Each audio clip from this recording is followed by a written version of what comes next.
friends, how are you? After a long time of my first video, that is how to make homemade sanitizer, I am going to make a video on Raman Spectra.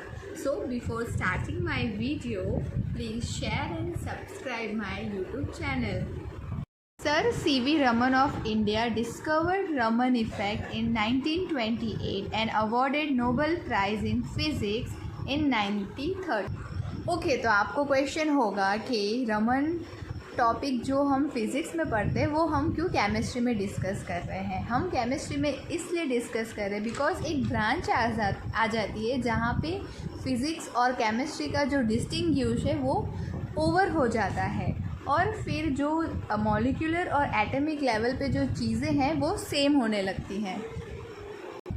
Okay guys, तो let's start our topic that is Raman spectra. अब हम यहाँ पे ये समझेंगे क्या दिया है। A light when coincide with atom, electron, proton और any charge particle it gets scatter. अब क्या होता है यहाँ पे, अगर आप फॉर योर एग्जाम्पल अगर आप यहाँ पे कोई भी मॉलिक्यूल लेते हो, कोई भी इलेक्ट्रॉन लेते हो, कोई भी प्रोटॉन लेते हो, अगर कोई भी यहाँ पे लाइट, अगर ये लाइट है हमारी लाइट, दैट इज़ लाइट को हम ऑल्सो भी कह सकते हैं electromagnetic radiation that is in the form that is photon. अगर वो आके कोई भी इलेक्ट्रॉन या प्रोटॉन से टकराती है, कोइंसाइड होती है, तो फिर वो स्कैटर हो जाती है।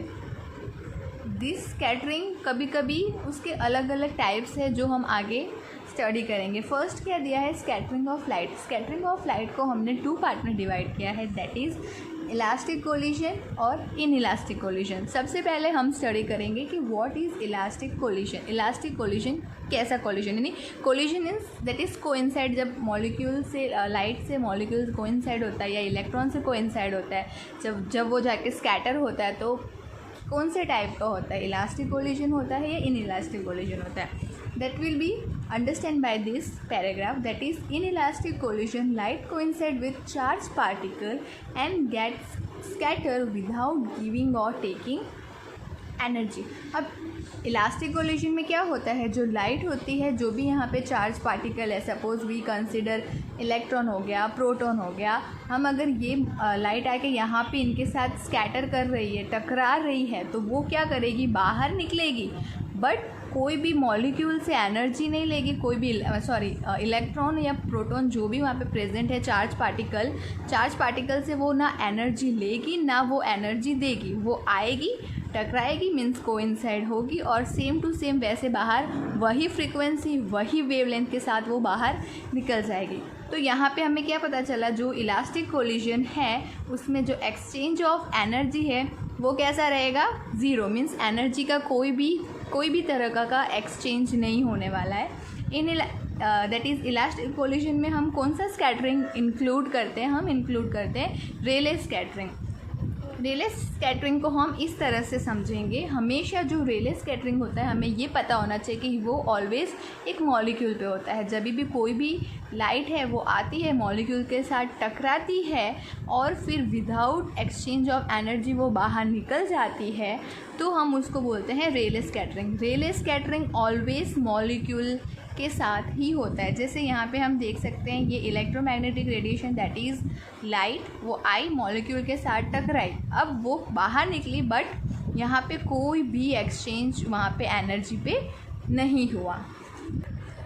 ओके, तो हमने जैसे देखा कि कोई भी अगर इलेक्ट्रोमैग्नेटिक रेडिएशन जो लाइट है वो मॉलिक्यूल पे आके इंसिडेंट हो रही है और जब वो स्कैटर हो रही, तो दोनों की जो फ्रीक्वेंसी दैट इज़ फ्रीक्वेंसी और जो लैम्डा है वो कैसी रहने वाली है, सेम रहने वाली। तो हमें इससे क्या पता चला, जो वी आई है, मीन्स जो इंसिडेंट लाइट है वो किसके साथ आइडेंटिकल रहेगी, जो लाइट आपकी स्कैटर हुई। तो फ्रीक्वेंसी और लैम्डा या एक्सेट्रा जो भी चेंज है वहाँ पे कोई भी मतलब means there will be no change in frequency lambda. Okay, तो अब हम समझेंगे कि हमने जो पढ़ा कि रेले स्कैटरिंग, तो नाउ अभी हमें पता भी होना चाहिए कि उसका इम्पोर्टेंस क्या है। तो आप देखते होंगे सनसेट के टाइम बहुत सारे टाइप्स ऑफ कलर आपको दिखते हैं, पिंक, येलो, ऑरेंज। ये कलर कैसे होते हैं, मोस्टली ज़्यादा देख पाते हैं। क्यों देख पाते हैं, बिकॉज जो कलर ज़्यादा, जिस कलर की ज़्यादा वेवलेंथ होती है वो ज़्यादा स्कैटर होता है। तो हम यहाँ पे देख सकते हैं जो ये हमारा विबग्योर है, यहाँ पे क्या है, जो वायोलेट है इसकी जो वेवलेंथ है वो कैसी है, वो कम है, और जो रेड की वेवलेंथ है वो कैसी है, ज़्यादा है। तो जिसकी वेवलेंथ ज़्यादा उसकी स्कैटरिंग ज़्यादा। तो हम इसको इस तरह से समझ सकते हैं कि maximum wavelength equals to maximum scattering, जो कि यहाँ पे वायलेट, इंडिगो, ब्लू, ग्रीन की जो वेवलेंथ है वो कम है, दैट्स वाई उसका स्कैटरिंग आपको ज़्यादा स्काई में नहीं दिखाई देगा, जो कि आपको रेड, येलो, ऑरेंज ये सारे कलर आपको ज़्यादा स्काई में दिखाई देंगे। सो ये थे इम्पॉर्टेंस ऑफ रेले स्कैटरिंग। तो आपको आई थिंक अच्छे से समझ आ गया होगा what is elastic collision, what is Rayleigh scattering and what is its importance.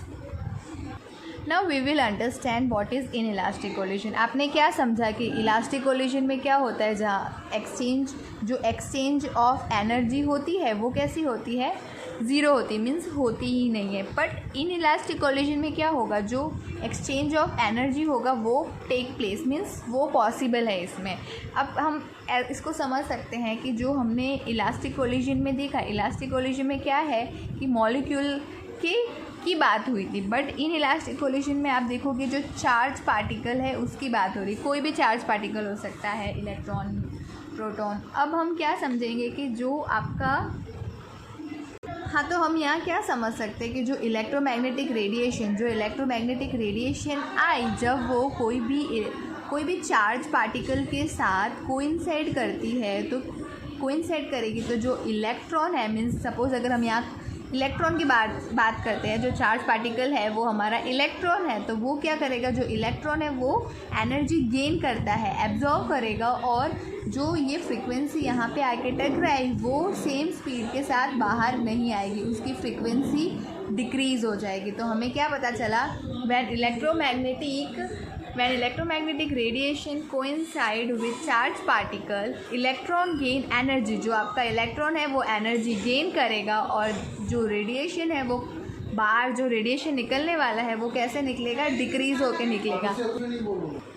Okay, तो हम इसको कैसे समझ सकते हैं कि देखो, अगर आप एक इमेजिन करो कि एक बॉल है, ठीक है, और आपने वो रेस्ट पोजीशन पे रखा है, आपने बुलेट शूट की, तो आपका जो बुलेट को आप समझो इलेक्ट्रोमैग्नेटिक रेडिएशन, मीन्स आपका वो लाइट है, वो लाइट आपका जो ball, that is your electron, हमने यहाँ पे चार्ज पार्टिकल इलेक्ट्रॉन को समझा, ठीक है, इलेक्ट्रॉन है, वहाँ पे जाके वो शूट हुआ, वो इलेक्ट्रॉन को, मीन्स आपका जो बुलेट है वो बॉल को जाके लगी, तो क्या होगा, बॉल रेस्ट पोजीशन में था, ठीक है, अब वो क्या करना स्टार्ट कर देगा, वाइब्रेशनल या रोटेशनल मूवमेंट स्टार्ट करेगा, और जो आपकी बुलेट के जो फ्रीक्वेंसी, जो बुलेट जिस स्पीड में गया था वो स्पीड में वो वहाँ से नहीं जाएगा, उसकी स्पीड कैसी हो जाएगी, कम हो जाएगी। तो हमें इससे ये पता चला कि जब भी कोई भी इलेक्ट्रोमैग्नेटिक रेडिएशन कोइंसाइड होता है चार्ज पार्टिकल के साथ, मतलब 3 केस होते हैं जो आपको मैं आगे के लेक्चर में समझाऊंगी।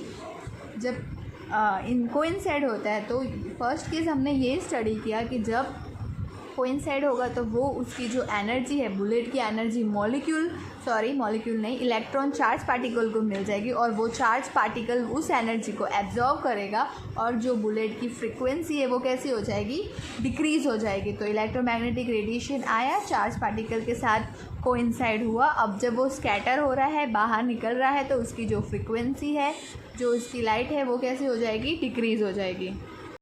ओके, तो नीरव प्रकाशन का ये चैप्टर है, that is unit 2B Raman spectra, उसमें भी हम समझ लेते हैं कि क्या दिया हुआ है। क्या दिया, if the frequency of the scattered radiation Vs is identical to the frequency of the incident radiation Vi, the scattering process is known as Rayleigh scattering। Means कि जो आपका Vi है, जो इंसिडेंट हुआ मॉलिक्यूल पे, और जो Vs जो स्कैटर हो रहा है, दोनों एक दूसरे से आइडेंटिकल है, हम उसको इलास्टिक कोलिजन बोलेंगे या तो अनमॉडिफाइड स्कैटरिंग बोलेंगे। Second, if the frequency of the scattered radiation, जो स्कैटर रेडिएशन की जो फ्रीक्वेंसी है Vs या तो ग्रेटर है या तो स्मॉलर है, Vi से मीन्स आपका ये आपका यहाँ पे स्कैटर हो रहा है, दैट इज़ वी आई है, और ये बाहर निकल रहा है वी एस। या तो वी आई वी एस से ग्रेटर है या तो स्मॉलर है, उसको हम ऐसा बोलेंगे Raman scattering. This is also known as inelastic scattering और मॉडिफाइड स्कैटरिंग और रमन इफ़ेक्ट। आगे की जो थियोरी है रमन स्पेक्ट्रा वो हम डिस्कस करेंगे नेक्स्ट लेक्चर में। Thank you.